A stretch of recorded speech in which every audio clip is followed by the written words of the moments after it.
So question number 1, we are told to evaluate this number. So we are going to apply the board mass. So we don't have brackets, we don't have off, we have division. So we first of all divide this. You can put the bracket there.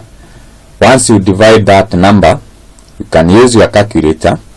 Then the number that you get, you subtract it from 540,396. So using your calculator, you get 298,246. So in that case, you get 1 mark.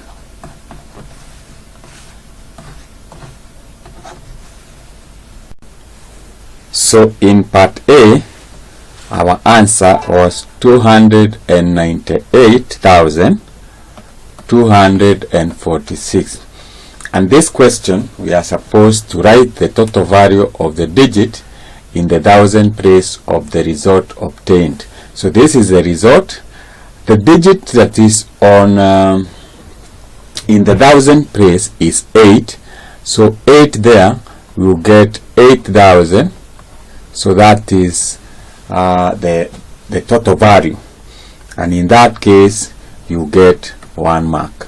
So that is how you do that part of question 1. So in question number 2, we are told Moya had 6 and 2/3 hectare piece of land. He donated 7/8 hectare to a school and 1.5 hectare to a children's home. The rest of the land was shared equally between his son and daughter. Find the size of land that each child got. So for us to be able to get that, we are going to subtract the land that was donated to the school and to the children's home, and subtract it from the total size of the land. So this is 6 and 2/3 minus the total land donated is 7/8 minus plus 1.5. So when you compute this, you can use your calculator. You say this is 6 and 2/3 minus, this will give you 2 and 3/8. Now we can write these two fractions in proper form.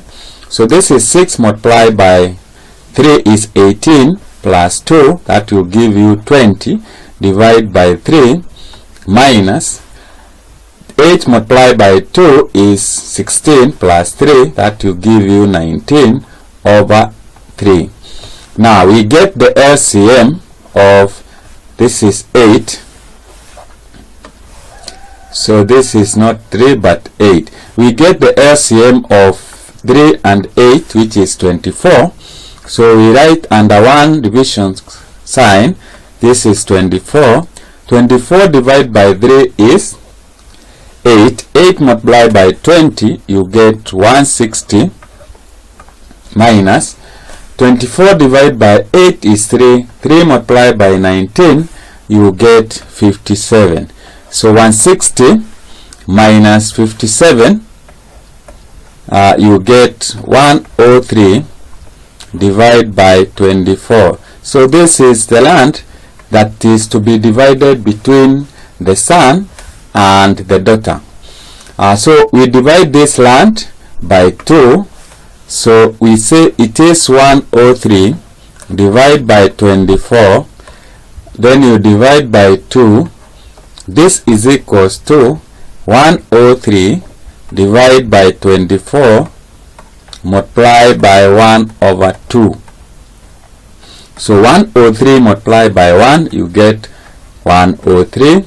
Divide by 24 multiplied by 2, you get 48. So this is the land that was obtained by each child, and we can write this in a proper form. So this you get 2 and 7 over 48. So you get, this is the size of the rand that each child got, and when you get to that point, you earn yourself 3 marks.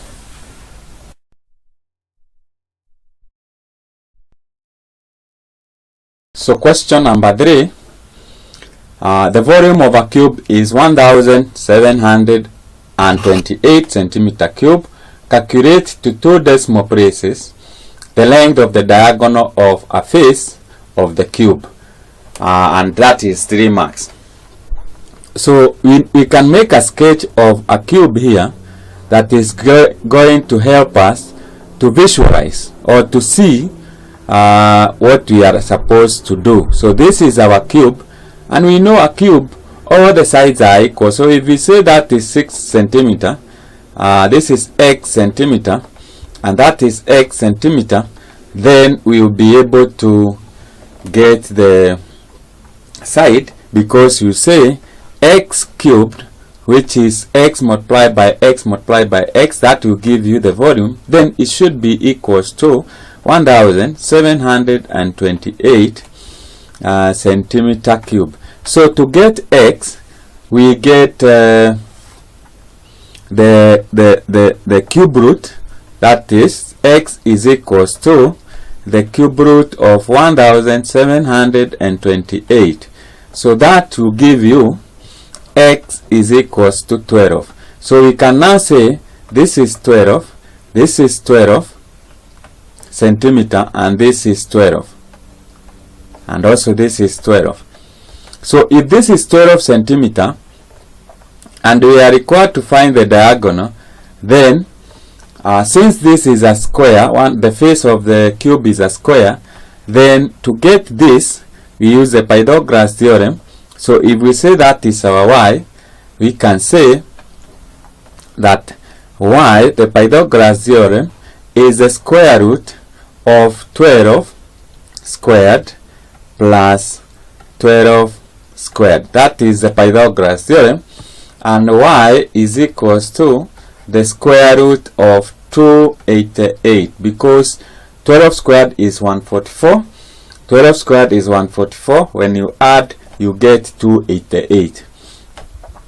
288 is not a perfect square, so using a calculator, you get the square root of 288 is 16.97 centimeter. So this is the diagonal, the size of the diagonal of the face, and this is to 2 decimal places as we have been instructed in the question.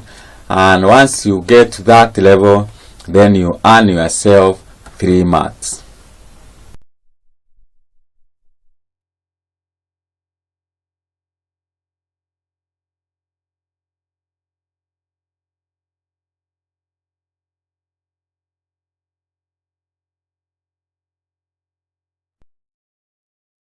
So question number 4, use logarithm correct to 4 significant figures to evaluate the square root of 72.56 multiplied by 0.64 divided by 1.845 squared. So you get the square root. So to make it easier, we make a table that is going to assist us to solve this problem. So in this column we have our number, and in this column we have the logarithm. So we start with the numerator. So first of all, we get the logarithm of 72.56. Then we get the logarithm of 0.64. Now remember, you have been told to use logarithms tables. So we get from the logarithm table, the logarithm of 72.56 is 1. Then we have 0.86. We have 0.7. Then we have, this is a decimal number, so we shift our decimal point to the right. So we have bar 1 point. we get the logarithm of now 6.4, which is 8062. Because this is multiplication, then we are supposed to add the logarithm. So 7 plus 2 we get 9, 0 plus 6 we get 6, 6 plus 0 we get 6, 8 plus 8 we get 16. So carry 1. This is 1 plus 1 is 2, plus bar 1, we remain with 1. Now the second one is we get the logarithm of 1.845 squared. So we write 1.845 into bracket squared. So for us to get the square of this, we put aside our calculation here. So we get the logarithm of 1.845, which is 0.26 then 59. And to get the square, we normally multiply the logarithm by 2. So when you multiply by 2, then you get your value here. You get it is 0.5318. And because we are dividing, now the numerator and the denominator, we subtract the logarithm. So when you subtract, then you get 9 minus 8, you get it is 1. 6 minus 1, it is 5. 6 minus 3, you get 3. 6 minus 5, you get 1. And 1 minus 0, you get 1. Then, so that is what is inside the square root sign. So now to take care of the square root, we normally divide by 2, so it is the same as dividing by 2. So from there, you get now this number, when you multiply by a half, you should be able to get 0.5676. Now once you get there, then we get the anti-logarithm of this, which will give us 3.695.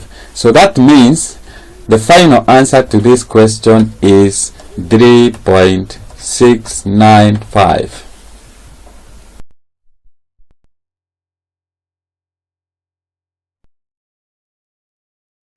So question number 5. A piece of wire is bent into the shape of an isosceles triangle. The base angles are 48 and the perpendicular height to the base is 6 cm. Calculate, correct to 1 decimal place, the length of the wire. So for us to be able to see what we are required to calculate, let's make a sketch of the triangle. So this is just a sketch of triangle that was made from the wire. So we are told this angle is 48 degrees. These are the base angles. So this is also 48 degrees. We are also told that the perpendicular height to the base is 6 cm. So this is our base and this is our slanting sides. So to find the length of the wire, we need to calculate the perimeter of this triangle. So we are going to apply the trig ratios to help us calculate the perimeter. So using the angle 48 and the opposite side, which is 6 cm, so that is the opposite side, we can say the tangent of angle 48 is equals to the tangent of an angle is opposite, which is 6 cm, divided by the adjacent. The adjacent, which is our base, is a half, because it is we are considering that length. So we can say this is a half b. That is the base. So we cross multiply and we'll be able to get half B is equals to 6 divided by tan 48 degrees. So in that case, then we multiply each side by 2. We multiply by 2. So we will be able to get this 2 cancels with that, or divide 2 by 2, you get 1. So our B is equals to 6 multiplied by 2 is 12 divided by the tangent of 48 degrees. So using your calculator, you will be able to get our B is equals to divide 12 by tan 48, you get it is 10.80. that is to 2 decimal place. So this side here is 10.80 centimeter. Now we now calculate the size of the length, the slanting side, that is our L. Then we say the sine of angle 48, sine 48 degrees is equals, the sine of an angle is opposite, which is 6 centimeter, divided by the hypotenuse. Our hypotenuse is the L. So we can write our L is equals to sine 48 divided by not sine 48 but 6 divided by sine 48, and that will give you 8.07. So it means centimeter. It means the slanting side is 8.07, and also these two sides are the same because this is an isosceles triangle. So the length of the wire is equals to length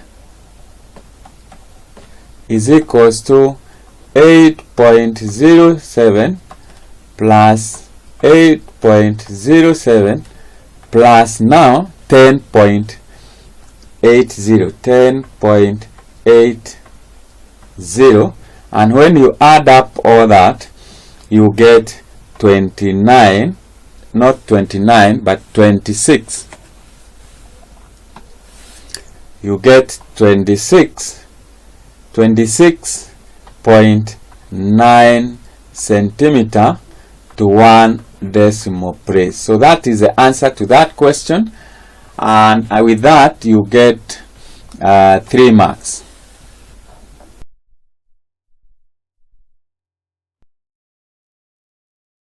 So question number 6. The density of a given substance A is given as 13.6 grams per centimeter cube, and that of substance B as 11.3 grams per centimeter cube.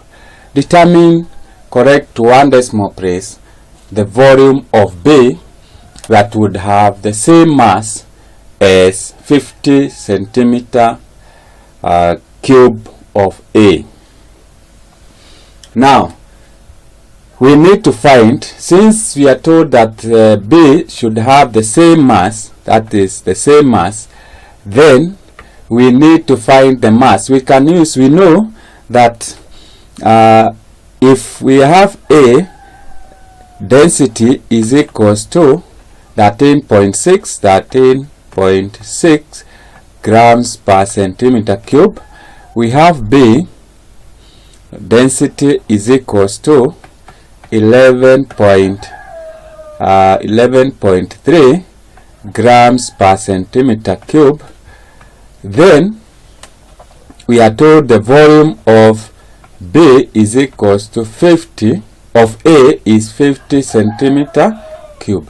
So we can now use the density of A and the volume of A to get the mass. So we know mass is equals to density multiplied by volume. So it is equals to 13.6 grams per centimeter cube multiplied by 50 centimeter cube.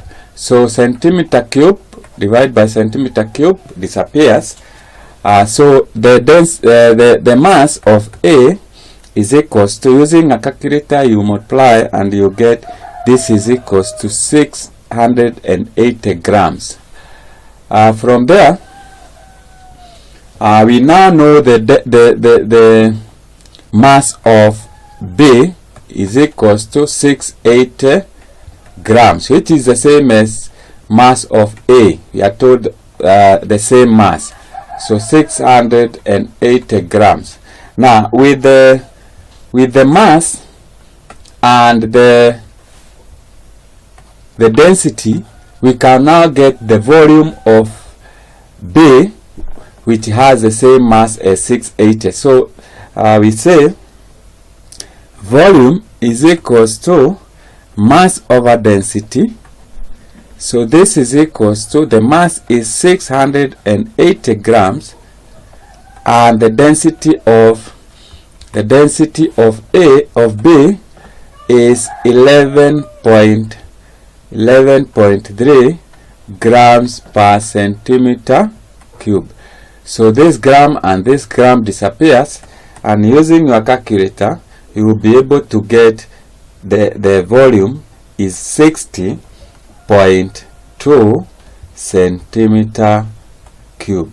So that is how you work out that question, and if you get to the answer, that is 60.2 centimeter cube, then you earn yourself 3 marks.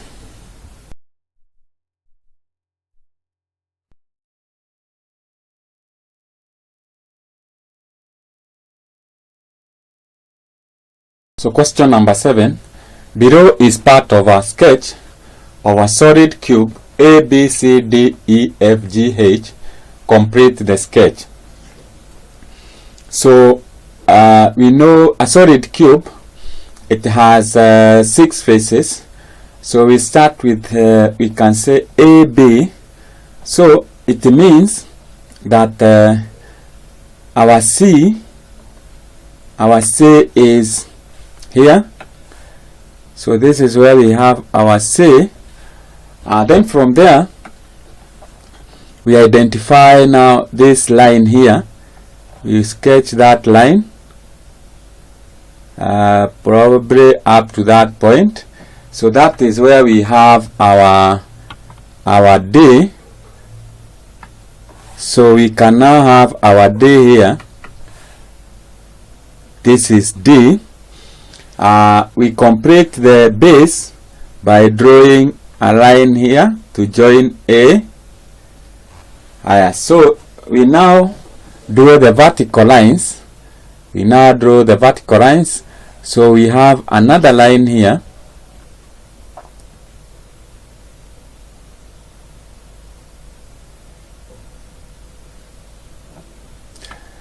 And another line here. So that's our line. Then we have another vertical line there. Then we complete that face. So we can have another vertical line there. And then we now complete the 2 faces. This is our face. And again we have our face there. So we can now label. So A, B, C, D. We have A, B, C, D. So this must be our E. This must be our F, G, and this is our H. So that is how you complete the cuboid and you label, and you'll be able to get 2 marks by doing that. So you get 2 marks.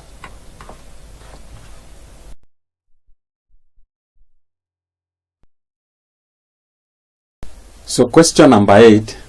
A salesman is paid a salary of Kenyan shilling 15,375 per month.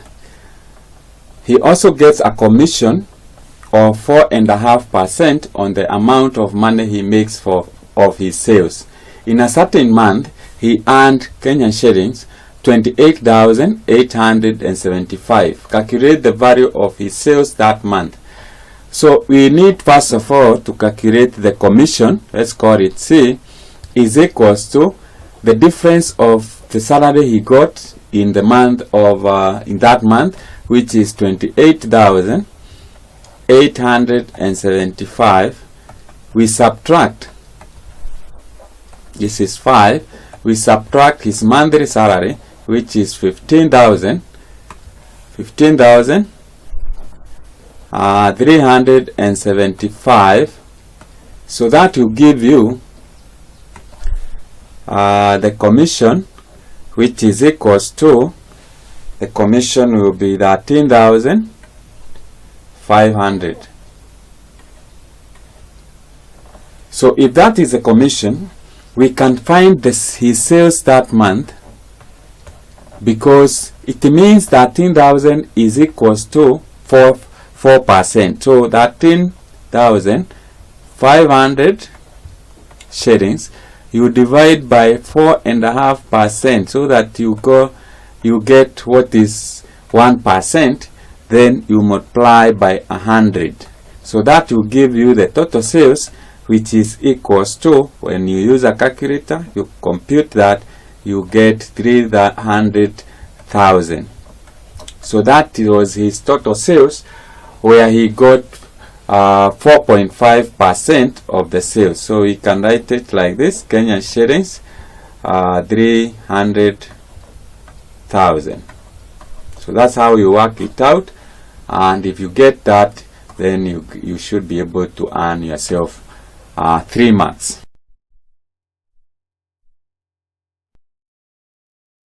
So question number 9. The sum of interior angles of a regular polygon is 24 times the size of the exterior angle. Find the number of sides of the polygon, name of the polygon. So we know that sum of the exterior angles of a polygon, so sum of exterior angles of a polygon is equals to 360 degrees. So we can now connect the sum of interior angles is given as 2n minus 4 multiplied by 90. So that is the sum of the interior angles is equals to 24 times the size, the exterior angle. So exterior angle, we divide 360 divide by the number of sides, which is n. That will give us the exterior angle. So that is what this statement says. The sum of interior angle, this is the sum of interior angle, this one is it of a regular polygon is 24 times, that is 24, the size of exterior angle. And we have said the sum of exterior angles is 360. So to get one exterior angle, we divide by n. So we can manipulate this. For example, we can divide both sides by 90. So that 90 disappears. We divide by 90. So that will give us 4. Now we have 2n minus 4 is equals to, you multiply this as, will give you 24. This is 96 divided by n. So with this, we will be able to form, once you cross multiply, you form a quadratic equation, which is n squared minus 2n minus 48 is equals to 0. So this quadratic equation. We will now be able to solve this. You use the factorization method. When you factor, you get into bracket x plus 6 and x minus 8.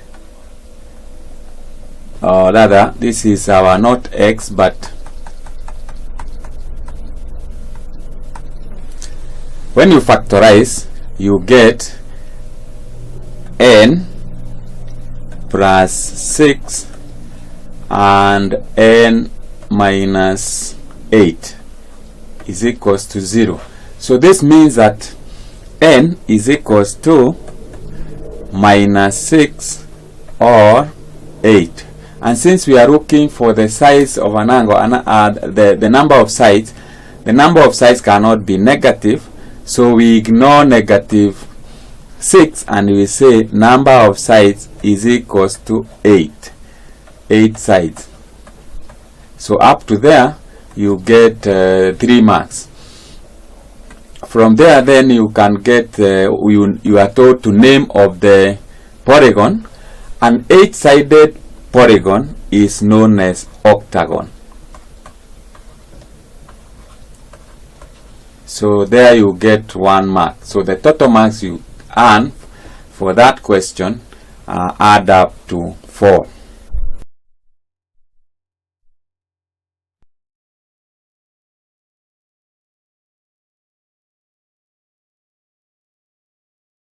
So question number 10. The marks scored by a group of students in a test were recorded as shown in the table below. So we have the row for marks. The marks are grouped. So for example, we have those who scored between 30 and 34, there were 3. 35 to 39, there were 6. Up to 60 to 64, there were 7. Then we have the frequency or the number of students, 3 up to 7 there. The lowest is 3, the highest is 12. On the grid provided and on the same axis, represent the above data using A, histogram, B, a frequency polygon. So we are going to label our graph, our axis, so that we are able to represent the information. And we do that by the horizontal scale. We use the class limit. For example, the first group, we have 30 to 34. The limits are 29.5 to 34.5. So those are the limits. So because our data does not start from 0, we put a zigzag line to indicate that our data does not start from 0. So we have the zigzag. So here we will start with 29.5. The next one is 34.5. The third one, this group is 39.5. The next one is 44.5.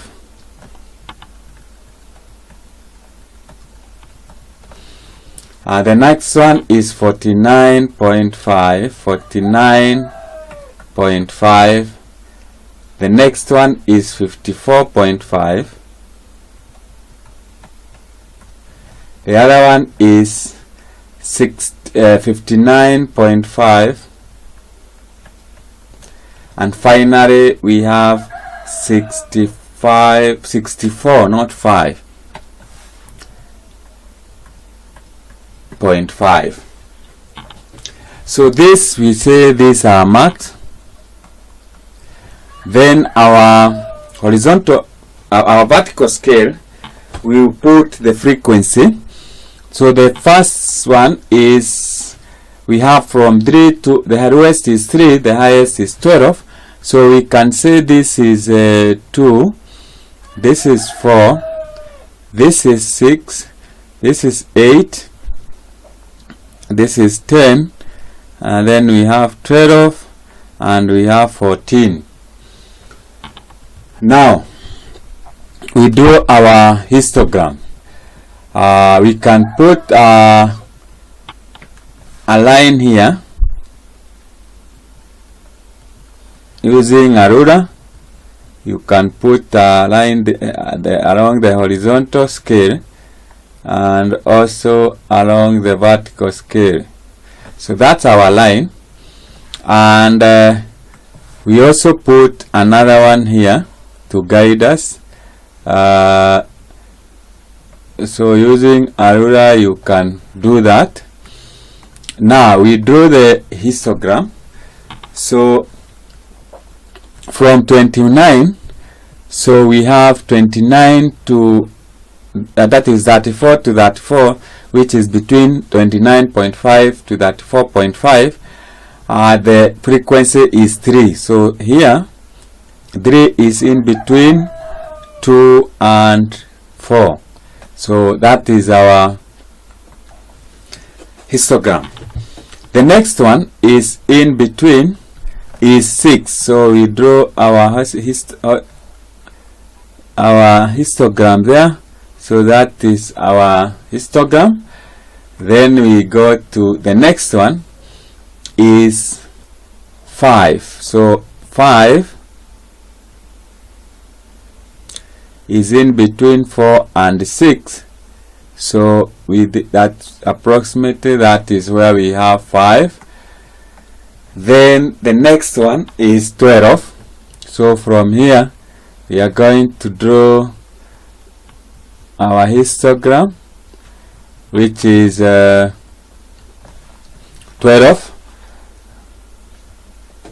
So that is the next one, and then the next one is 8.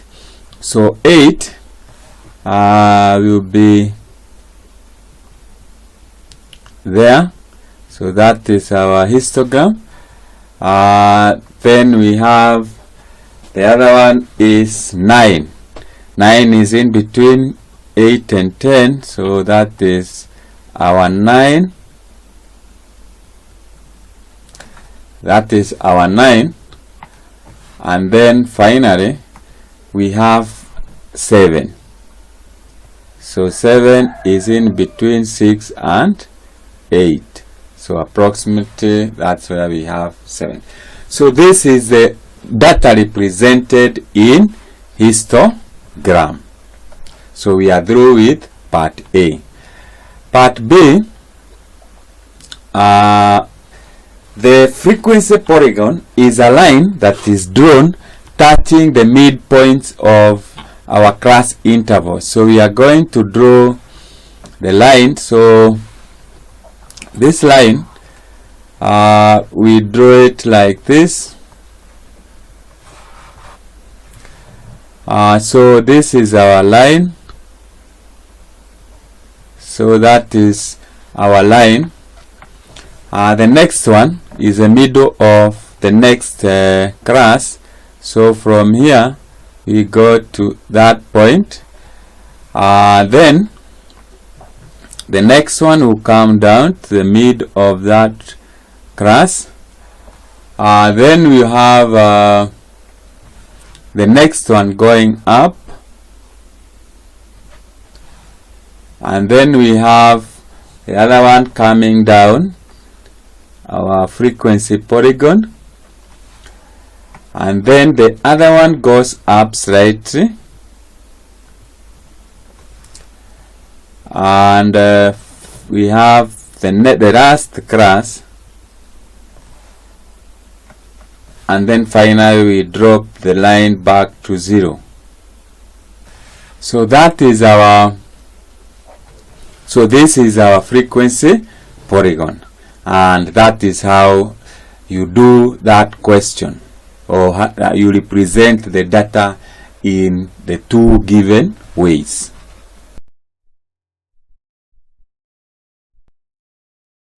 Question number 11.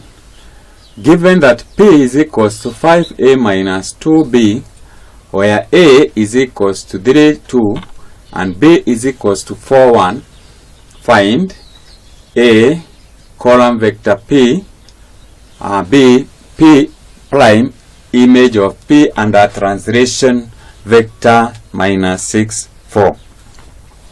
So these are called position vectors, and you can substitute them in place of our expression here.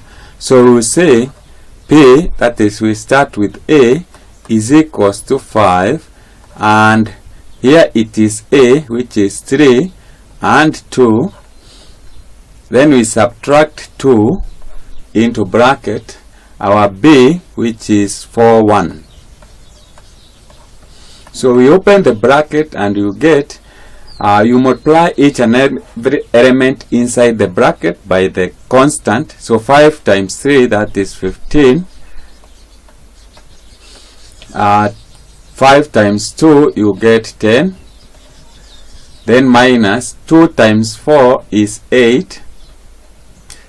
And 2 times 1 is 2. So you can now subtract 15 minus 8, you get 7. We have 10 minus 2, you get 8. So that is a vector P. That is a vector P. So our P is equals to column vector 7, 8. So we go to part B. Part B, we are told find the image of P. So this means that P prime is equals to P plus the translation vector, which is minus 6, 4. So this is equals to, our P is 7, 8, the column vector, plus the translation vector is equals to minus 6, 4. This is equals to, so 7 plus minus 6, you give you 1. 8 plus 4 is 12. So this means that our image of P is a column vector 1, 12. So that is the answer to that question. And the first one, so here you get 2 marks. And here you get 1 mark.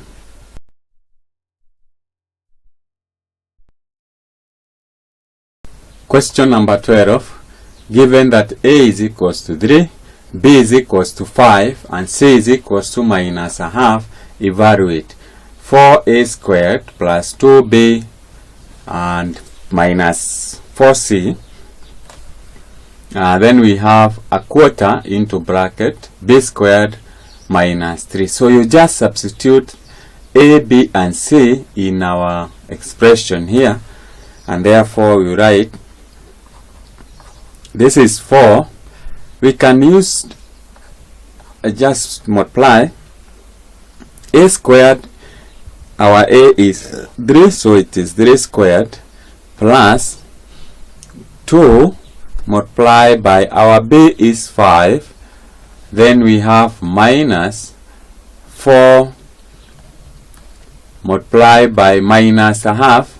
So this minus a half, and then we divide by 1 over 4 into bracket. B is 5, so it is 5 squared. And then we have minus 3 multiplied by A, which is 3, and we close a bracket. So 3 squared is 9. 9 times 4 is 36. Plus 2 times 5 is 10. Then this minus and minus changes to positive, so we can change that positive. 4 divided by 2 is 2, so here we are adding 2. Divide by, this is 25. A quarter into bracket 25 minus 9. So this is equals to 36 plus 10, you get 46. 46 plus 2, you get 48. Divide by, this is 25 minus 9, that will give you 16. A quarter multiplied by 16, you get 4. 48 divided by 4 is 12. So your final answer is 12. That is how you work out that, and you earn yourself 3 marks.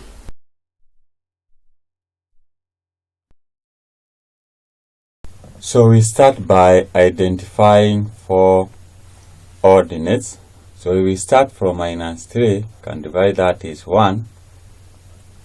This is another one. This is 3 and 4. So those are the 4 ordinates which we can mark like that.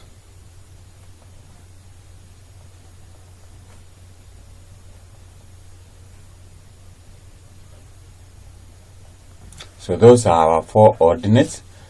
We identify the mid-ordinates. The mid-ordinates are, this is a mid-ordinate, which is 6. So this is the second mid-ordinate, which is 2. This is the third one, and it is, this is 6, and this is the other one, which is 18. Now from there, we need to find the area. So the area, we can say area is equals to width of interval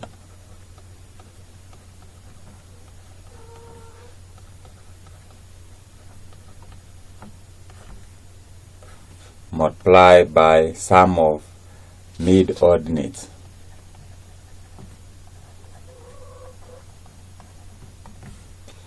Mid-ordinates.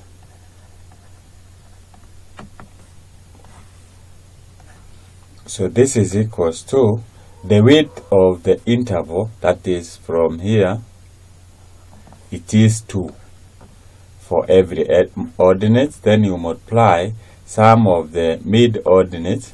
We have said it is 6 plus 2 plus the other one is 6, and the other one is 18. So plus 18.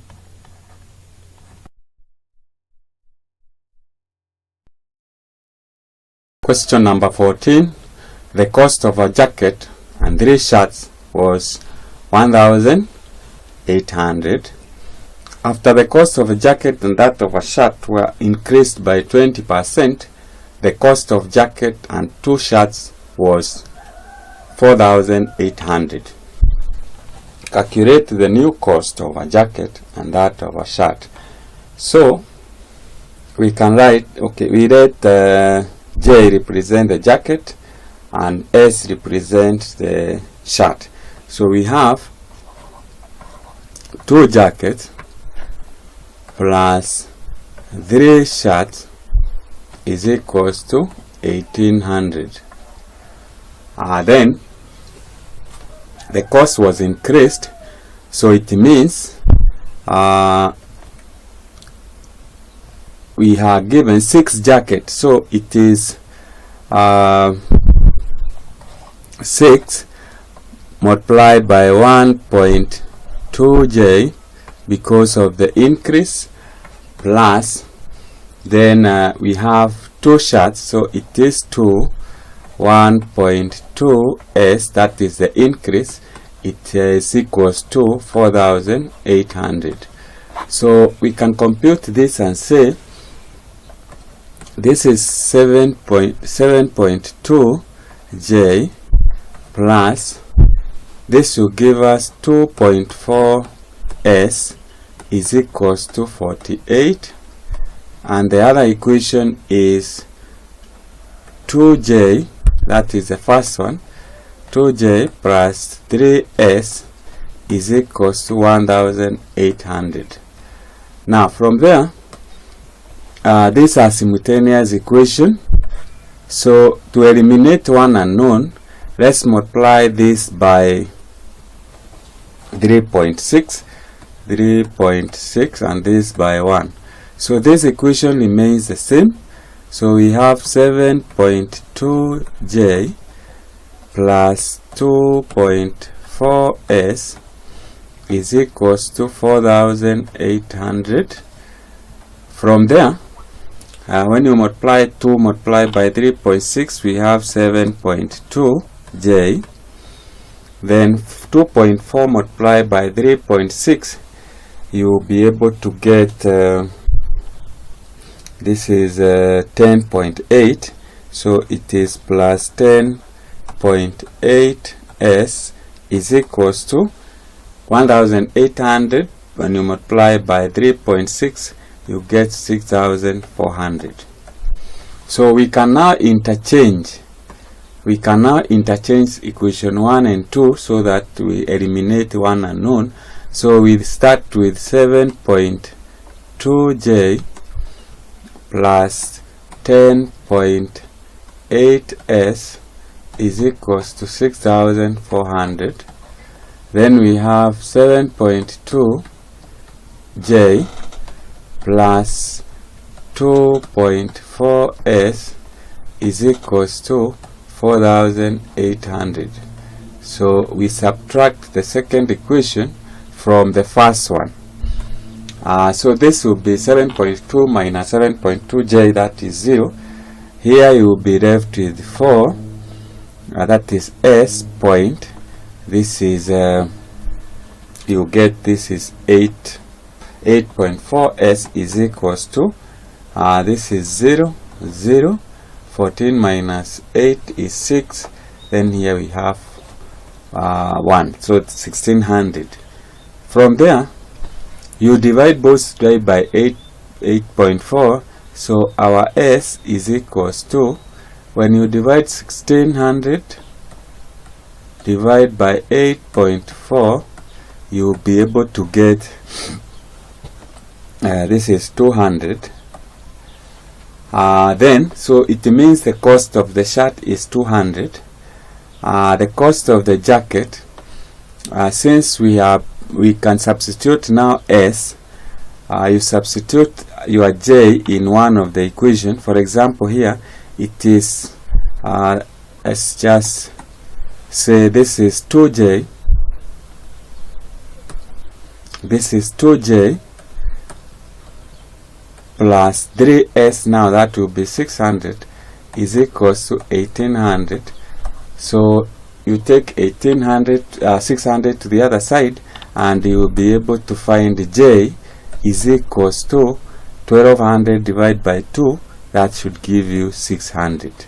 So that is the price of the jacket.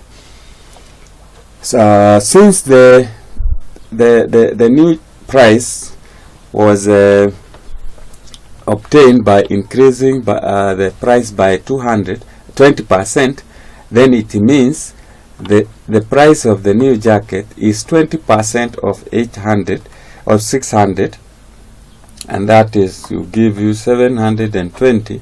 S is equals to 20% of 200, and that will give you 240. So these are the new prices of the shirt and the jacket.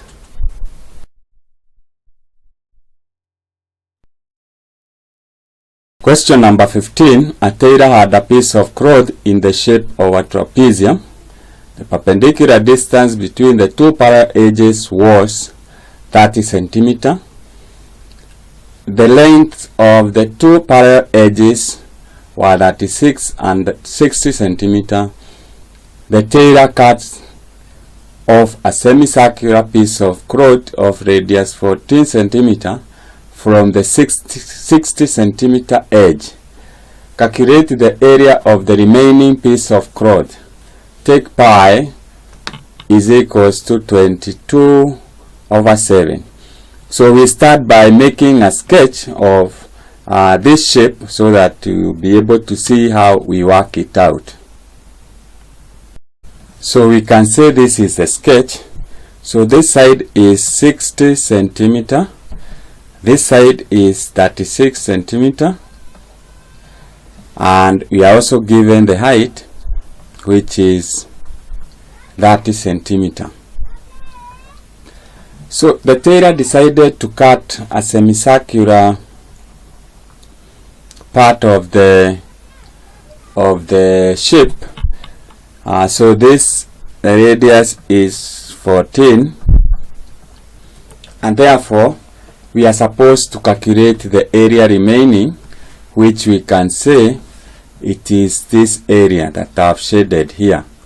So that is the area that we require to work out from the given information. So we need to find the remaining area. So remaining area is equals to area of trapezium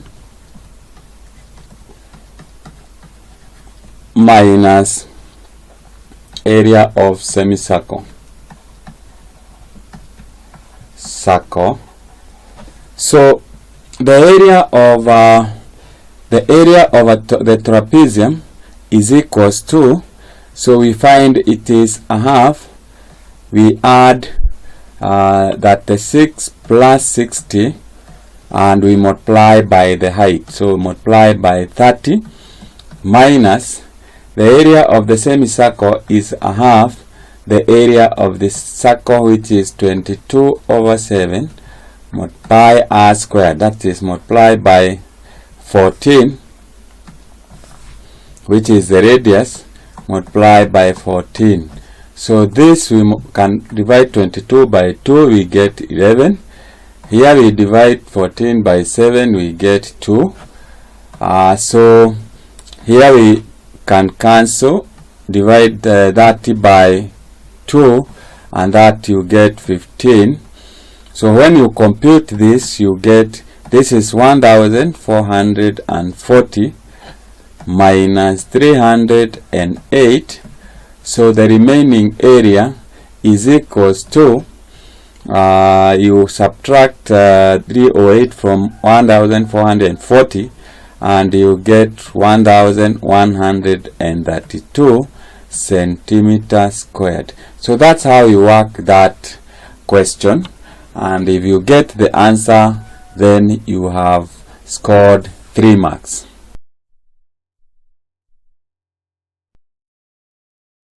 Question number 16, 2015,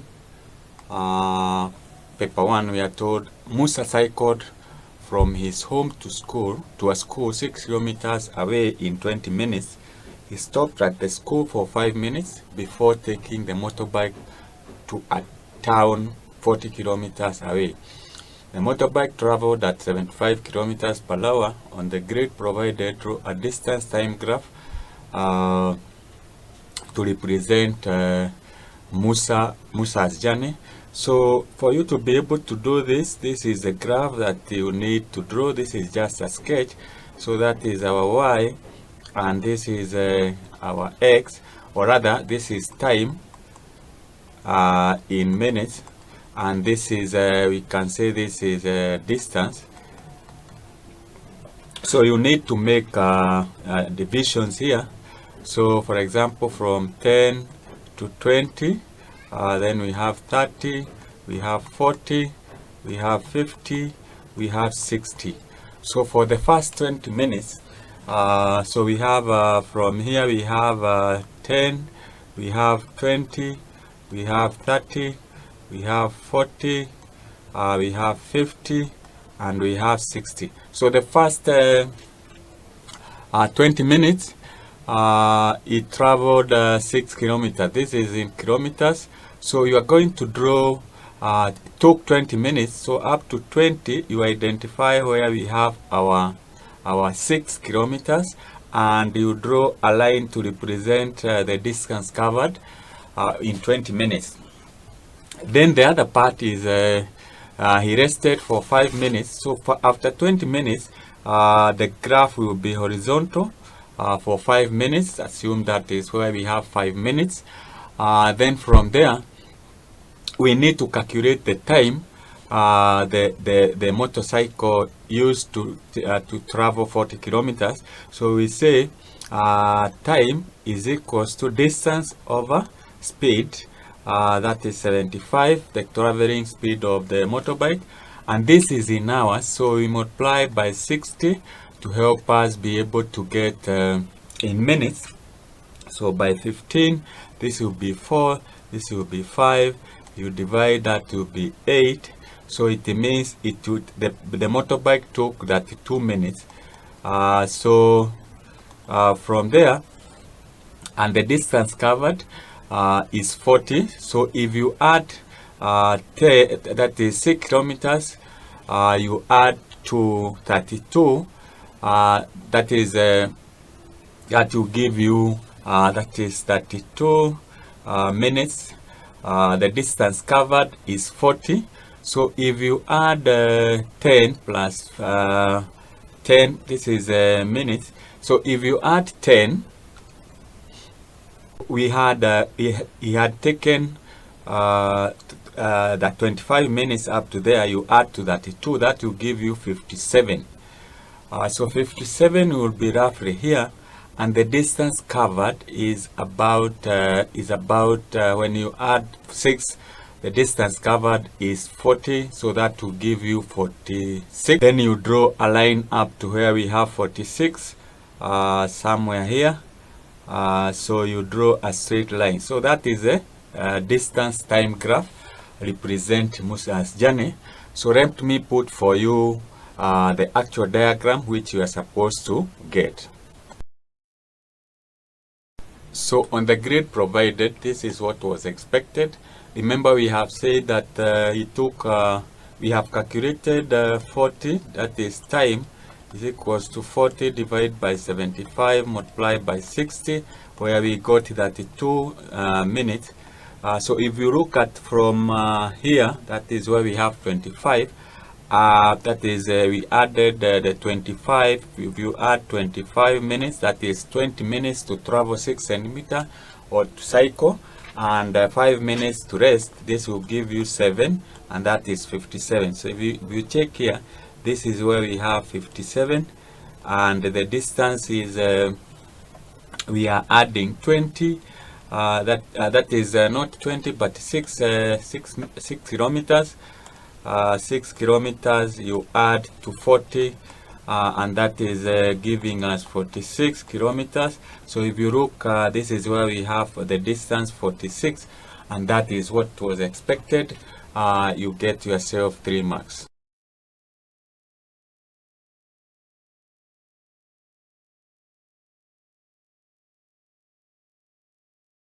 The amount of money contributed by Karoli, the ratio was 4 for Amina, 5 for Bosire, and we have 7 for Karoli. So when you add 4 plus 5 plus 7, you get 16. Since Karoli contributed 7 part of 16, so we have 7 over 16 multiplied by the amount contributed, which is 4,800,000. And when you compute that, you find that Karoli contributed 2,100,000. So that is how you solve that problem. So the number of plots that were obtained.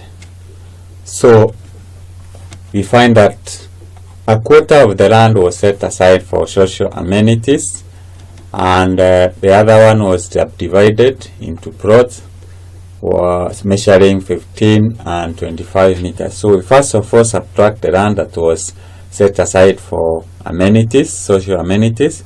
So a quarter of 8 hectares is equals to 2 hectares.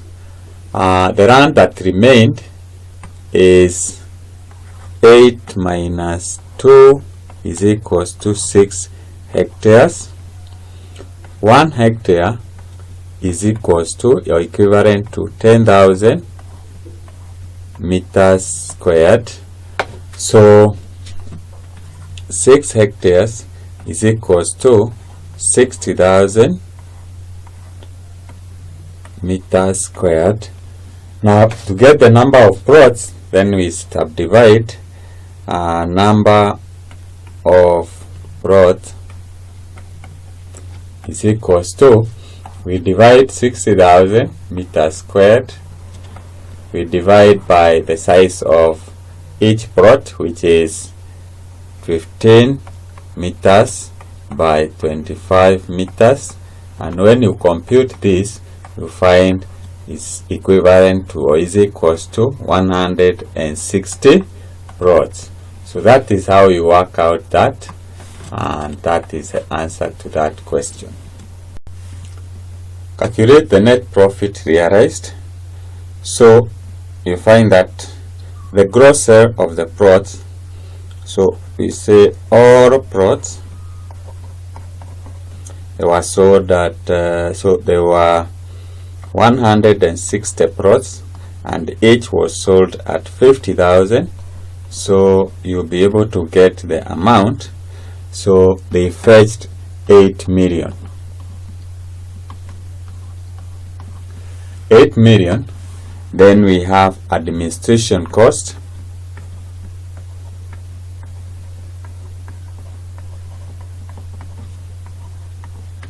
which is 30%. So it is 30 over 100 of the 8 million. So we have 8 million. When you compute that, you find that the total cost of the administration is 2,400,000. Then we need to find now the profit. So the profit is the amount fetched. So we can say profit is equals to 8 million minus 2,400,000 is equals to, so you get the difference is 5,600,000. So that is a profit that was realized after selling the plots. So find the difference in amount of the profit earned by Amina and Bosire. So we can get the amount earned by Bosire. We say had contributed 5 out of 16. So he got from 5,600,000 as he got 1,750,000. 1,750,000. Now, Amina had contributed 4 out of 16 of the 5 million. Profit earned is 5,600,000 is equals to, when you compute that, it is 1,400,000. When you subtract what Bosire got and what Amina got, then you'll be able to get 0, 0, 0, then 0, 5, 7 minus 4 is 3. So the difference was 350,000 of what Bosire got and Amina got. So the number of items brought by Juma and Wanjiko using 2 by 3 matrix, then we can have Juma, and here we have Wanjiko,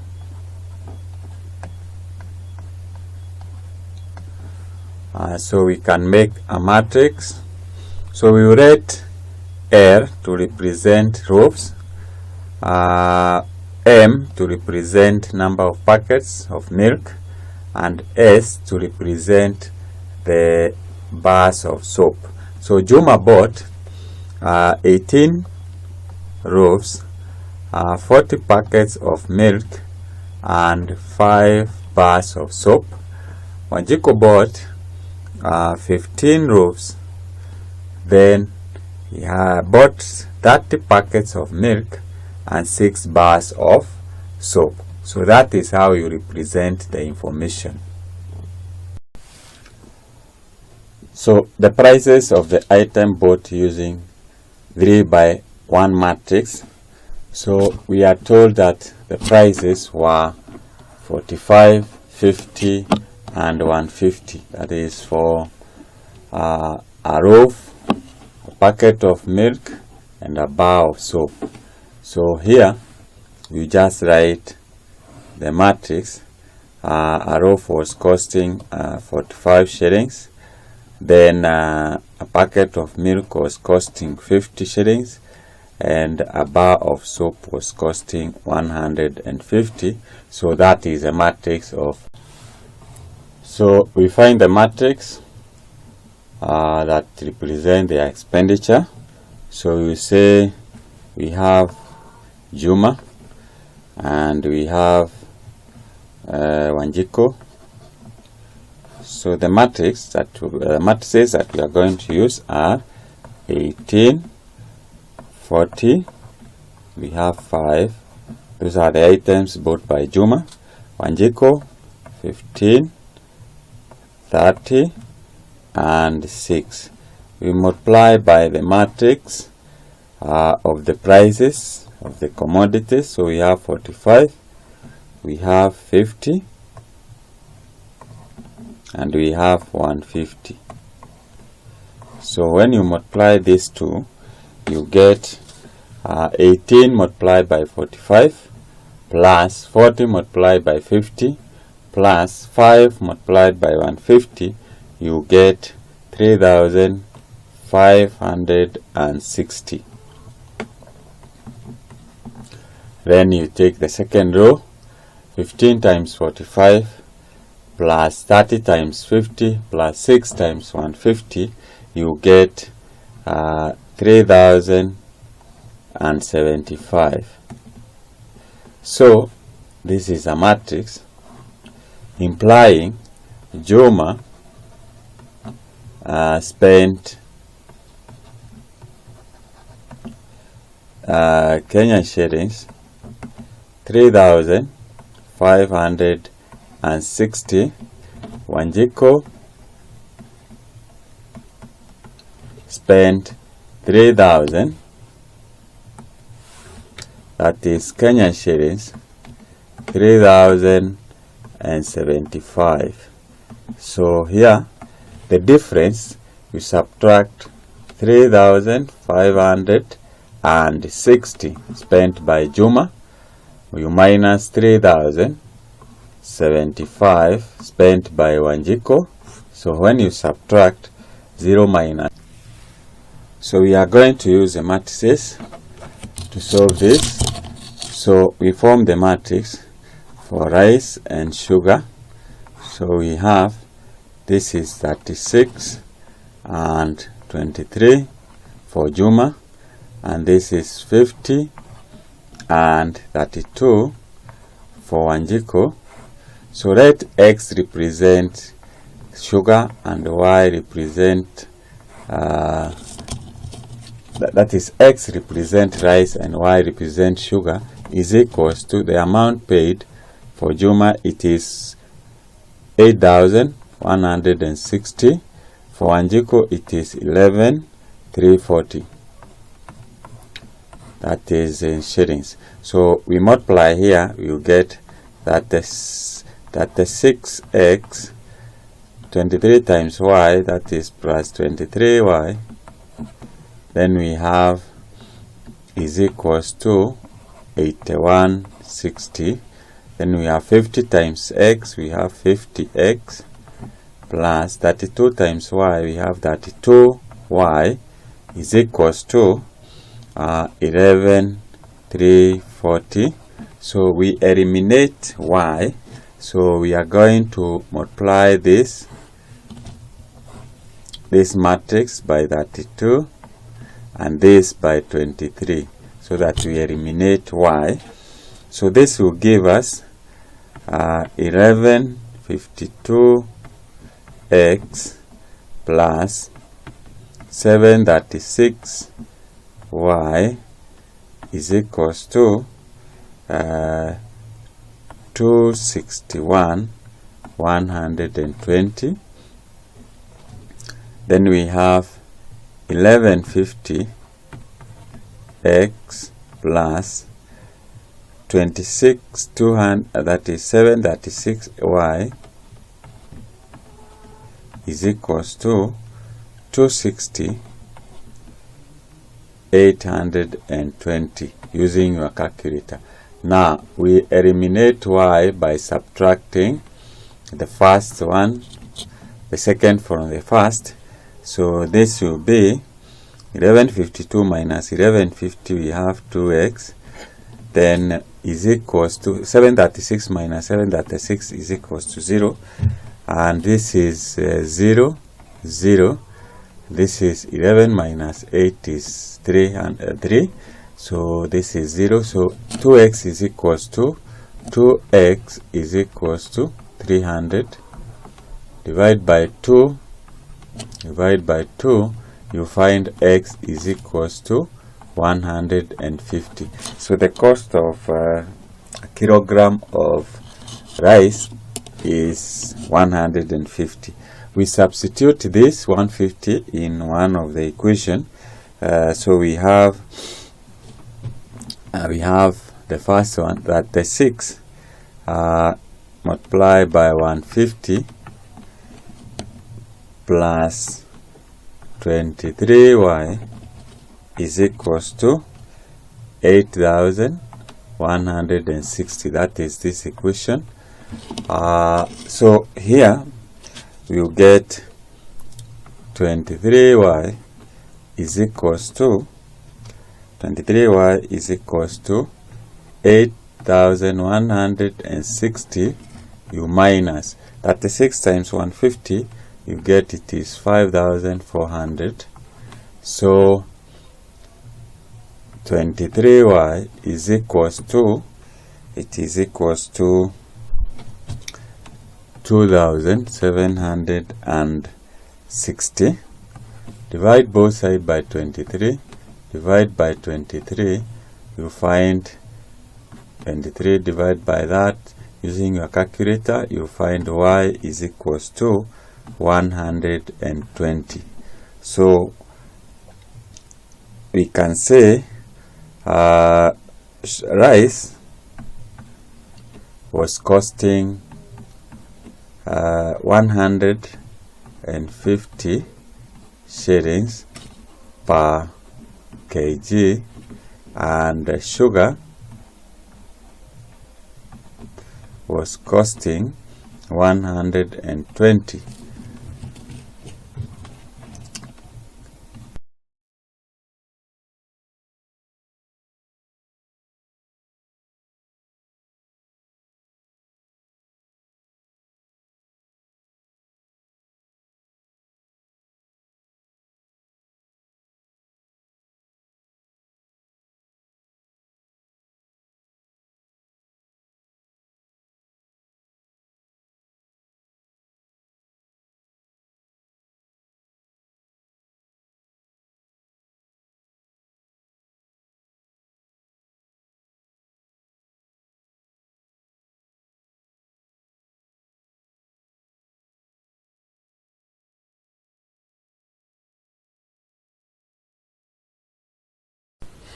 Question number 20, we are told in the figure below, AC is equals to 12, AD is 15, and B is a point on AC. BAD is equals to ADB is equals to 30 degrees. So you calculate the length CD. So CD, in this question, we are going to apply the cosine rule and sine rule. So to get CD, since we have been given this this angle here, this angle, that is angle 30, we have been given the length 15 and 12. So we can apply the cosine rule and say our CD squared is equals to this side, that is 12 squared plus 15 squared minus 2 multiplied by 12 multiplied by 15, the cosine of angle 30. So that is how you apply the cosine rule, which is equals to 12 squared will give you 144 plus 225. And when you compute this, that is 2 times 12 times 15 cos 30, you will be able to get 311.8, which when you using your calculator, you should be able to get 57.2, and that is a centimeter. So from there, you get the square root.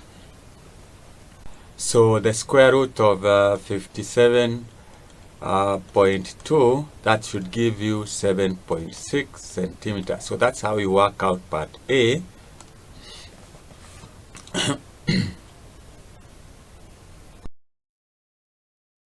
Part B of the question, we are required to find the length AB. So this is our length AB, and that length, okay, since this angle is 30 and that is angle 30, so this angle is 120. And applying the sine rule, we can say we are looking for AB. You divide by the sine of angle 30 is equals to, we have been given the side 50 AD, which is 15, divided by the sine of the opposite angle, which is 120 degrees. So it means that you can write AB is equals to, we cross multiply 15, the sine of 30, you divide by the sine of 120, which when you compute that, you get 8.7 centimeters. So that's how you work out part B. Part C, we are required to find the area of triangle BCD. So we need, we know this angle here is 60 degrees.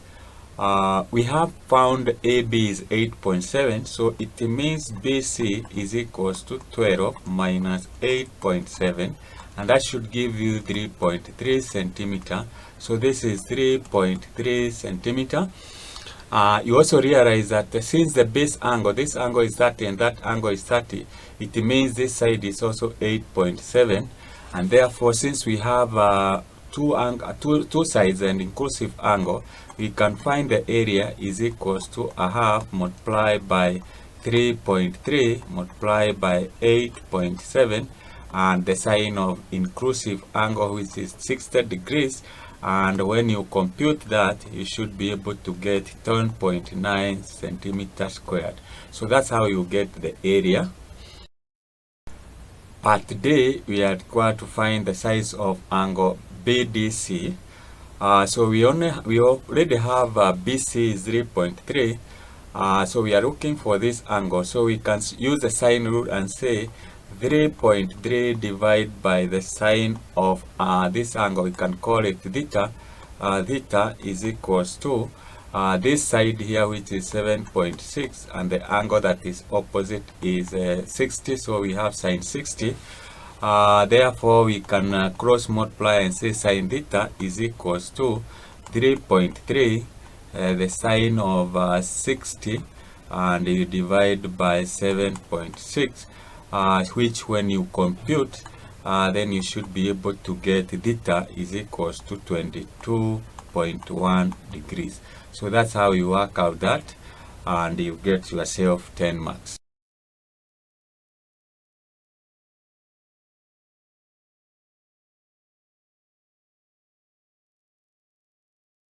So before we tackle this question part by part, let me explain what you need to know.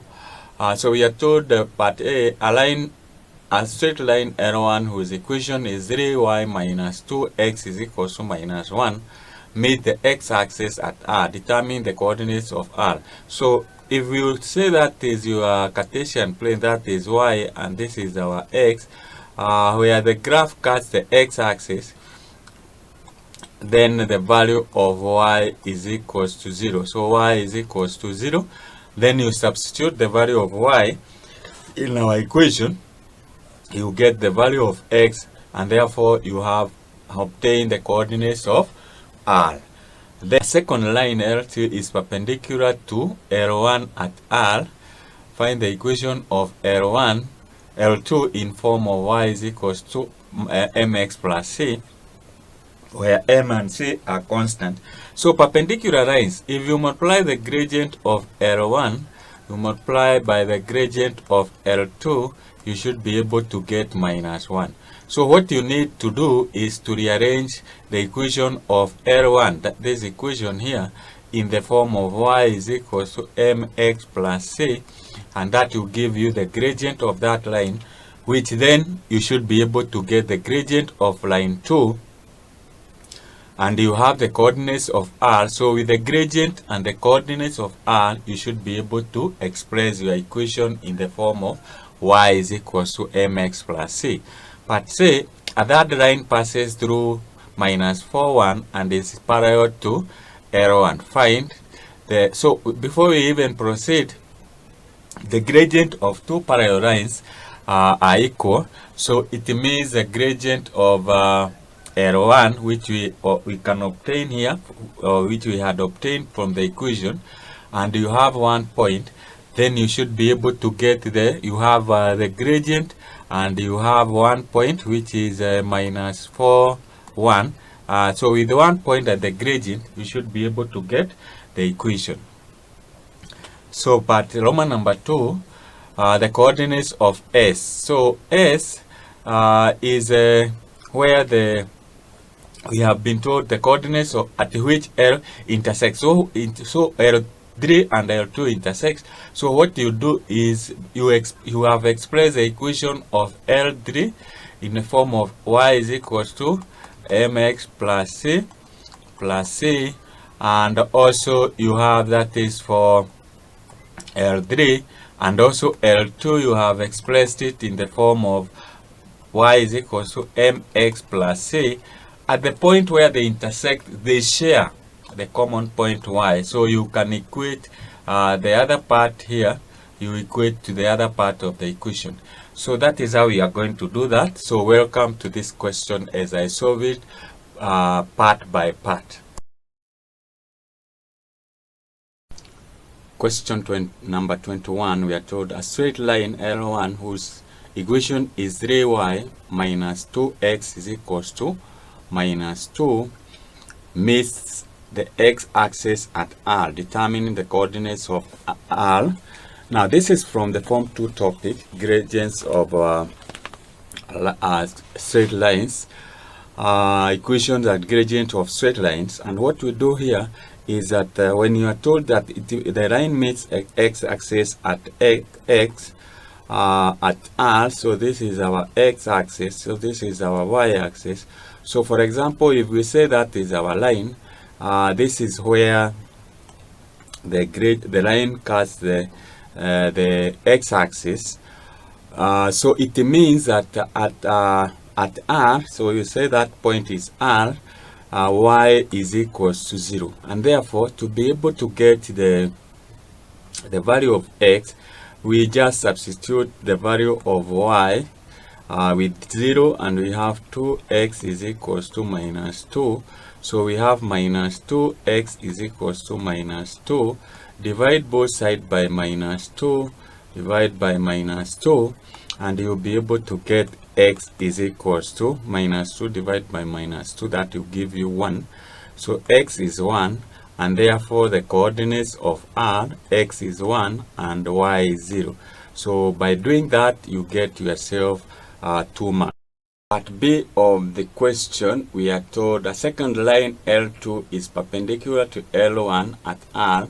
Find the equation of L2 in the form of y is equals to mx plus c, where m and c are constant. Now, we already know the equation of the line 1, so we have line 1.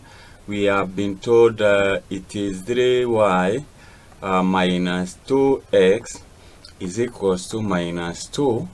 We are going to arrange this equation to be of the form mx plus c. So we take 2x minus 2x to the other side. We have 3y is equals to 2x minus 2. Divide both sides by 3. We have y is equals to 2 over 3x minus 2 divided by 3. So we now know the gradient of that line. Gradient is equals to of L1 is equals to 2 over 3. The gradient of L2 is equals to minus 3 over 2. This is because when you multiply the two gradient of perpendicular lines, you should be able to get minus 1. So if you multiply 2 over 3 multiplied by minus 3 over 2, you get minus 2. And therefore we have the gradient, and we have the point where the line passes, that is 1, 0, the point R, which we had computed in part A. So we can get the equation x minus 0 divided by, that is y minus 0 divided by x minus 1 should be the gradient of the line, which is minus 3 over 2. Now what remains is you organize, you cross multiply. So here you have y, minus 0 is y, so we have minus 3 over 2 multiplied by x, and minus 3 over 2 multiplied by minus 1, that should give you positive 3 over 2. So that is the equation of line 2, and by doing that you get yourself 3 marks. But say we are told that line L3 passes through minus 4, 1 and is parallel to L1. So the gradient of two parallel lines have the same gradient. So you are supposed to write the equation of L3 in the form y is equals to mx plus c. So L1, the gradient was 2 over 3, and because L1 and L3 are the same, so it is parallel, it means L3, the gradient is also 2 over 3. Once you get that, it passes through the point minus 4, 1, and now that we have a point, 1 point, and the gradient, we can get the equation y minus 1 divided by x. It is minus 4, so that changes to positive 4 is equals the gradient. So this is 2 over 3. You cross multiply, you'll be able to get y minus 1 multiply the 2 over 3 by x plus 4, so that will give you 2 over 3x. And when you multiply 4 multiplied by 2 over 3, that should give you 8 divided by 3. Then we bring 1 to this other side, so that you will be able to get y on one side is equals to 2 over 3x plus, this will give you 8 over 3.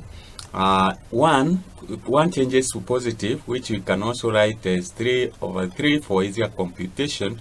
So y is equals to 2 over 3x, and this will give us plus 8 plus 3, that is 11 divided by 3. So that is the equation of line 3, and by doing that you get yourself 2 marks. Finally, part C, Roman number 2, we are told the coordinates of point S at which L3 intersect L2. So what it means is that where the two lines is, we can make a demonstration that is y and that is x. So if for example we say the two lines meet at that point, then they share a common point here. They share a common point, that point there. So y is the same. So what we do, we equate the equations. The equations, we have equations of L3, that is L2, which we got, it is 3 over 2x plus 3 over 2. So that is y is equals to this y, which is Roman number 1, which is 2 over 3x plus 11 over 3. So once you get x, we can take 3 over 2 to x to the other side. So we have 3 over 2x. We add to 2 over 3x is equals to, we take 11 to the 11 over 3 to this side. So we have 3 over 2 minus 11 over 3, which when we add, we can get the LCM here. It is 6. So this is 6 divided by 2 is 3, so that will give us 9x plus 6 divided by 3 is 2 multiplied by 2, that will give us 4x is equals to, we get the LCM here is 6. So this will be 6 divided by 2 is 3 multiplied by 3 is 9, and this will be minus 22. So you will be able to find that when you add, you can multiply through by 6, then you have 9 plus 4, that will give you 13x is equals to, when you multiply here, 9 minus 22 is minus 13, divide by 13 both sides, you get x is minus 1. Once you get x is minus 1, you substitute in one of the equation. For example, we can substitute here, you get y is equals to, this is 2 over 3 multiplied by minus 1, and then we subtract, we add 2, 11 over 3, so that will give you, that should give you is equals to 9 over 3, which is 3. So x is, so it means the point S, which we can write here as the coordinates of S, x is minus 1 and y is 3. So that's how you get the coordinates of point S, where the two lines intersect. And that's how you solve that question, and you get yourself 3 marks, totaling to 10.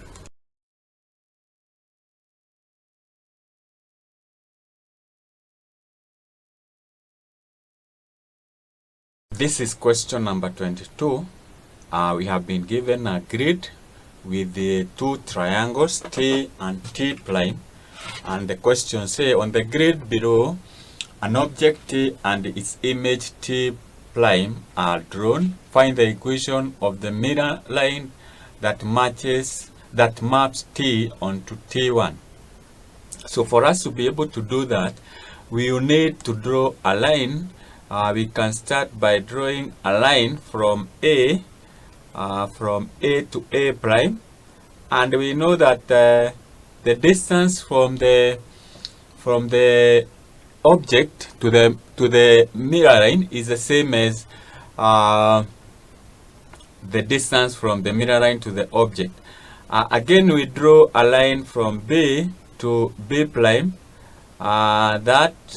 Once you do that, you can bisect this line, and even without bisecting, you can see the mirror line should be perpendicular to the line joining the object and the image. So this means that our mirror line passes through here. If you look at the distance from here to A prime, from there, and the distance is the same, or 1 unit square, so we can draw our mirror line to pass through there. So that will be our mirror line. Alternatively, you can bisect A and A prime, and that will still be able to give you the line. Part B,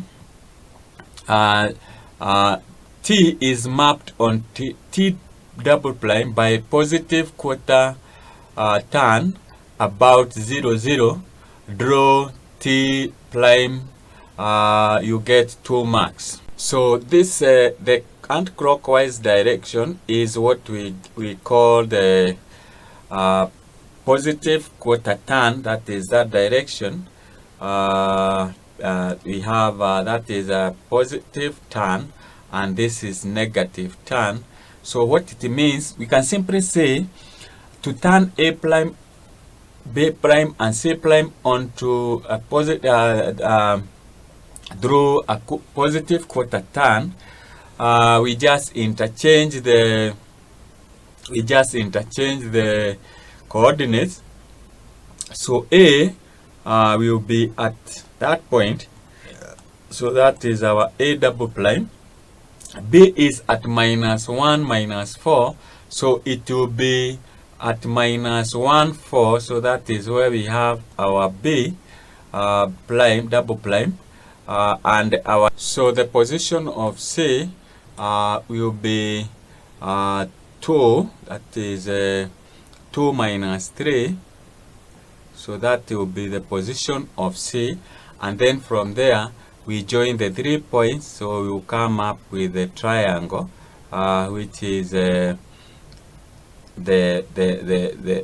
image, that is the image of ABC prime. So this is where we have our C double prime, so that is the position of C. So from there we look at Roman number 2. Roman number 2, we are told describe a single transformation that maps T onto T double prime. If you look at the object, that is T, and the image ABC double prime, it is a reflection through the line x-axis. So it's a, so Roman number 2, we are going to say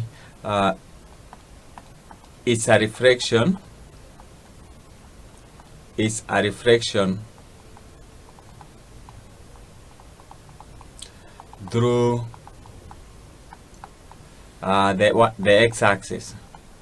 x-axis, or we can say, or y is equals to 0. The line y is equals to 0. So that is how you describe that transformation, which will map T onto A. That is, we can call this, we can call it T3 or double prime. So that is a description of the transformation. Part C, we are told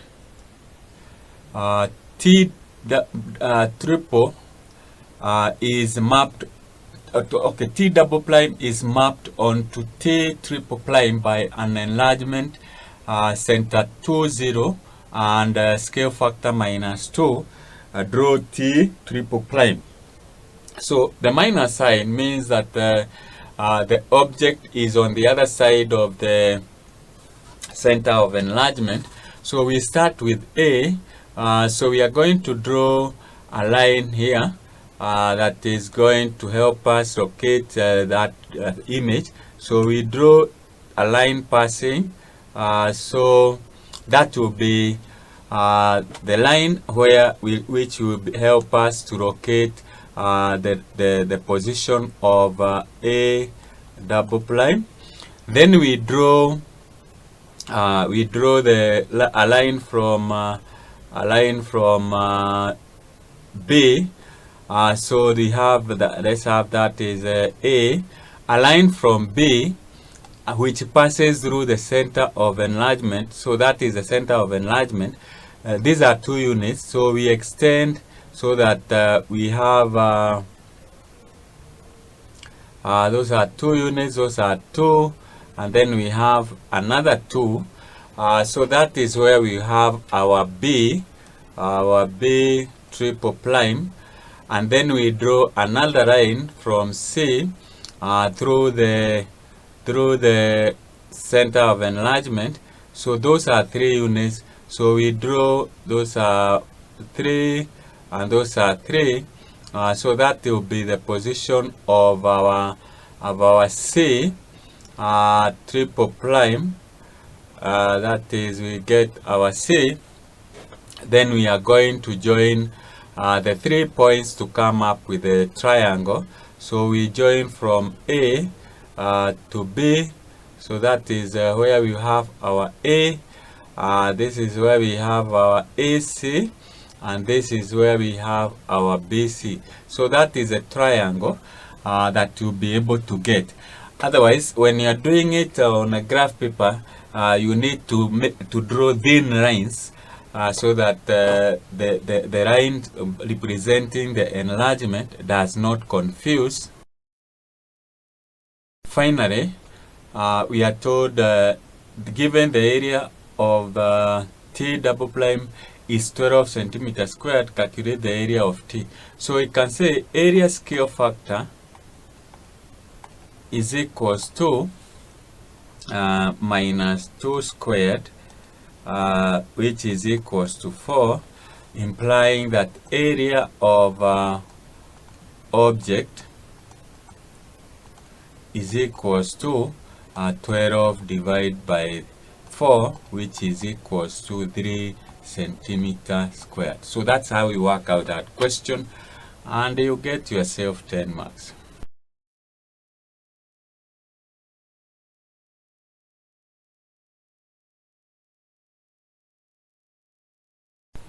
Question number 23, we are told the figure below represents a conical flask. The flask consists of a cylindrical part and a frustrum of a cone. The diameter of the base is 10 cm, while that of the neck is 2 cm. The vertical height of the flask is 12 cm. Calculate correct one decimal place the slant height of the frustrum. So because we have been told that the neck is diameter is 2 cm, it means that if we drop here, since at the center is 5, this is going to be 4, so that is 4, implying that the slanting side, which we can call slanting side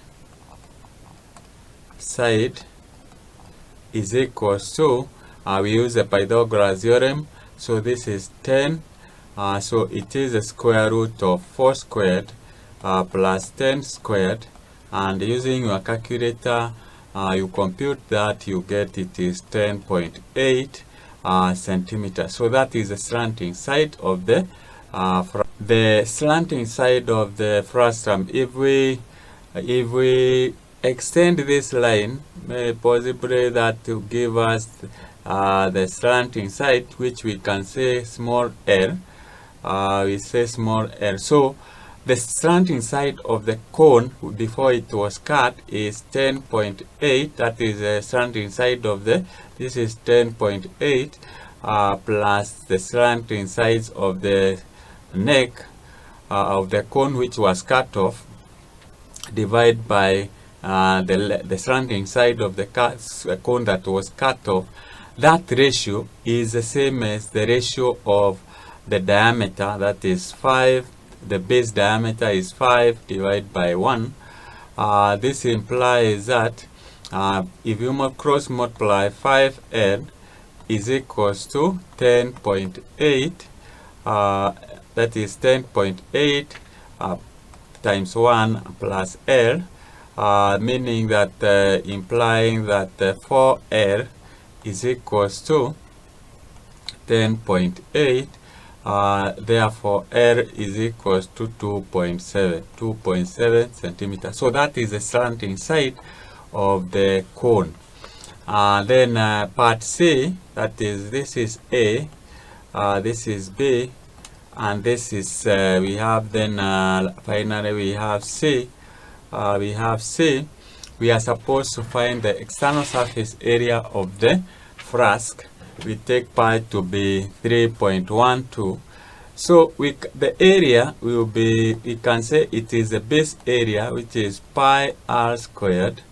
Then you add the area, the curved part of the frustrum. So it is a curved part of the big, the whole cone minus the cone which was cut off.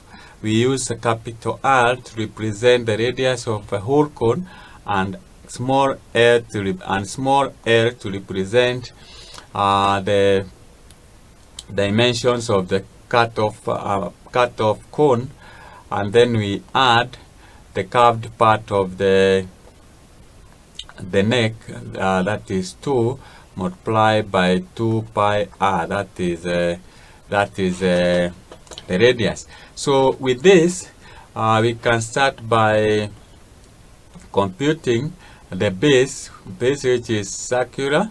We will be able to get it is pi r squared is equals to pi r squared, which is equals to 3.142, you multiply by the radius, which is 5 centimeter, and that using a calculator, that is 5 squared, you will be able to get 78.6 centimeter squared. So that is the base.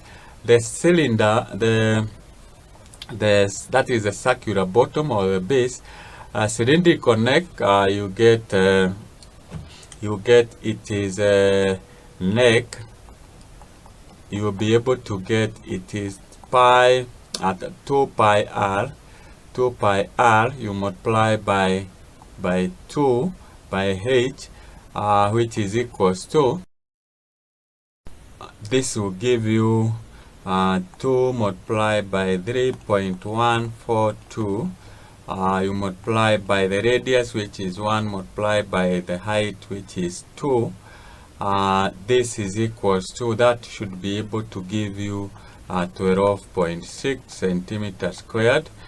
Then we get the area of conical part, that is a conical part of the fractional, and that is equals, we can take pi outside, and you have capital R minus multiplied by capital L and R small l, which is equals to 3.142.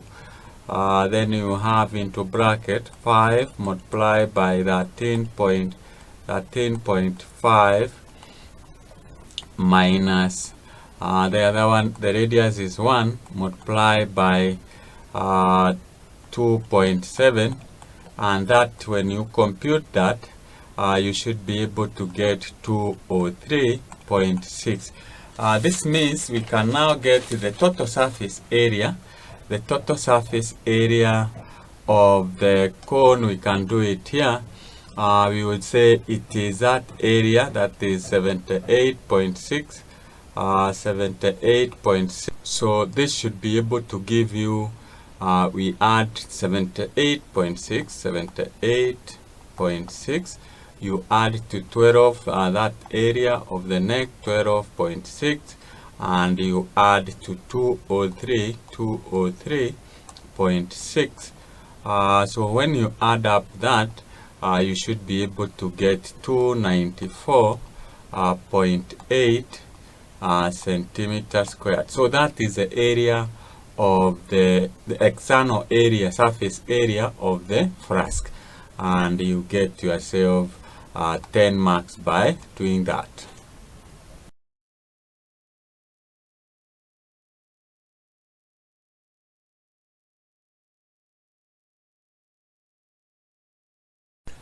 Question number 24, we are told the gradient of a curve y is equals to 2x cubed minus 9x squared plus px minus 1 at x is equals to 4 is 36. Find the value of p.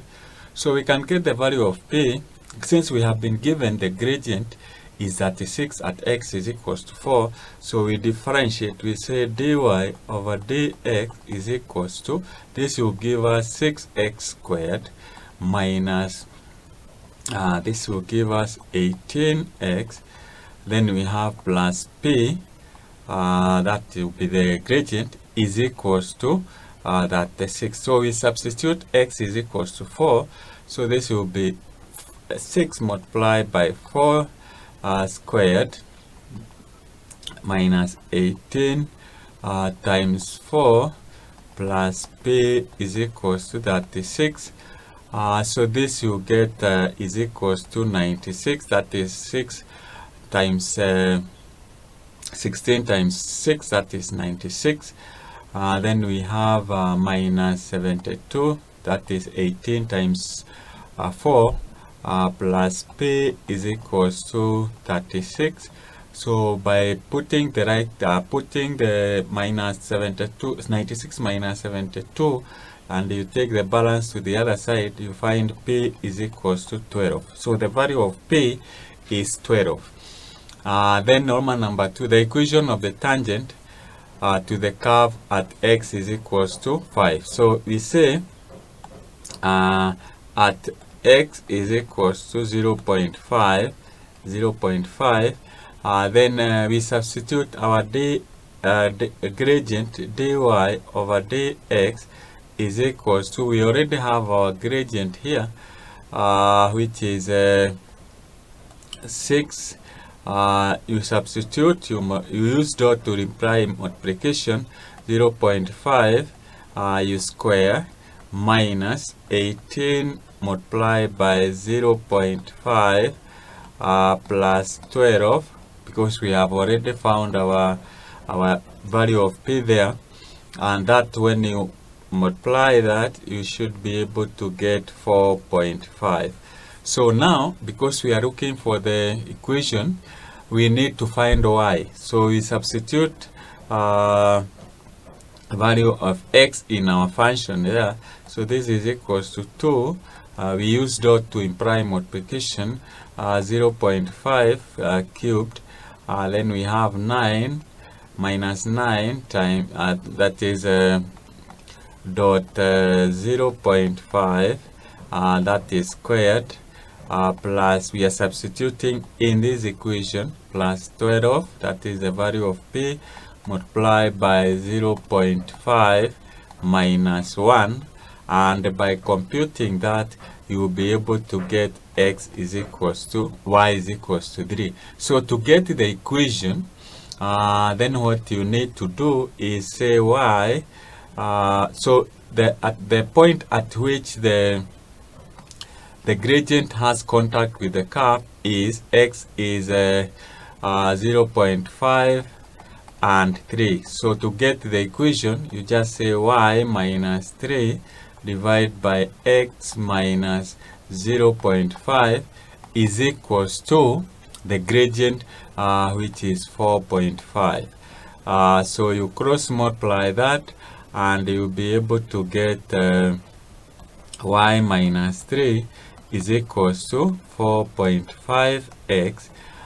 Then you multiply by minus 0.5 times, so that will give us 2.25. You can write it in fraction if you want.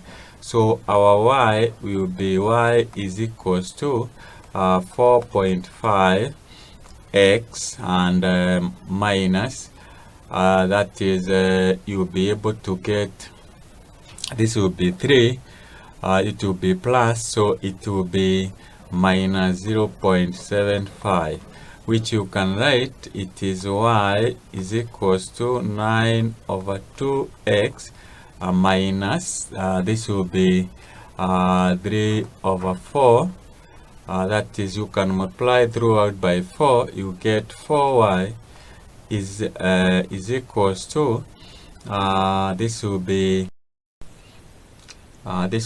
18 x and then minus 3. So you can leave it like that.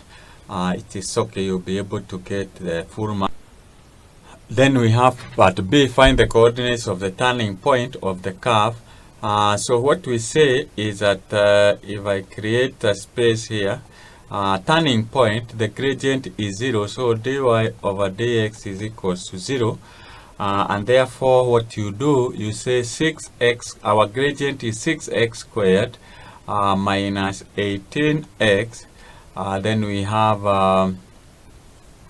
plus 12 is equals to 0, which when you factorize, you'll be able to get x is equals to, that is x minus 1 and x minus 2 is equals to 0, implying that x is equals to 1 or 2.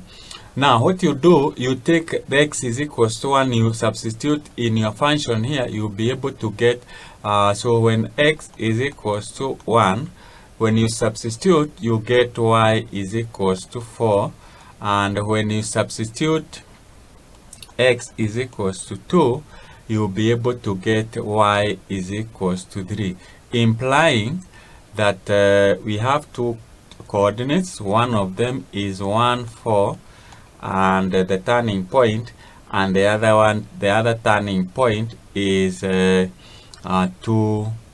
3. So that's how you work out that, and you get yourself 10 marks.